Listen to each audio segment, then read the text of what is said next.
In less than 2 months, San Francisco is going to be front and center on the world stage. The Asia-Pacific Economic Cooperation Summit, or APEC, will draw global leaders from 21 member economies. It's San Francisco's biggest international event in decades. ABC 7 News reporter Suzanne Fawn has a look at whether the city is ready.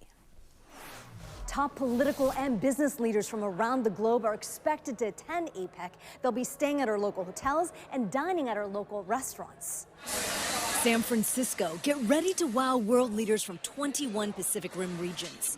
Restaurants are looking forward to the influx of visitors in mid-November.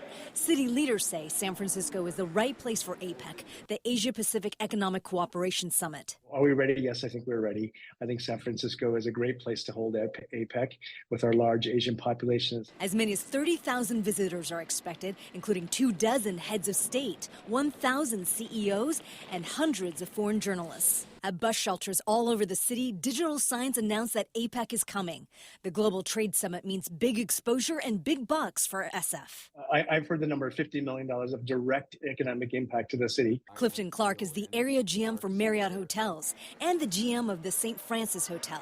He says Dreamforce, which brought 43,000 people to San Francisco, was an important stepping stone. It was a great dress rehearsal for something like APEC. The hotels Clark oversees are packed with guests and staff for APEC. Many of the hotels have blocks with Secret Service, and a lot of the hotels have delegations too. We have groups of CEOs that will be staying with us. Clark says his hotels have been doing a lot to get ready. I've set up calls with our hotels on a weekly basis, starting next week, to discuss, the details of in-depth planning for security. When it comes to logistics for the global summit, we're working with the Secret Service, the White House, and the State Department. Expect thousands of extra officers, local, state, federal, arriving to help out. We're going to be crawling with law enforcement. As for concerns about San Francisco's homeless, drug use, and crime, I think we demonstrated that just last week with Dreamforce.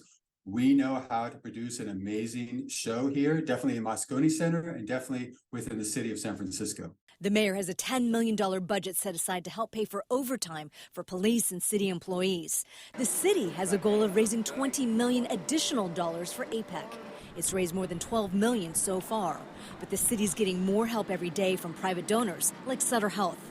Some of that money will help host multiple events around the conference. The city of San Francisco is calling for 800 volunteers for APEC events. They'll be helping with credentialing, registering, and helping guests at the conference center. In San Francisco, Suzanne Fawn, ABC 7 News.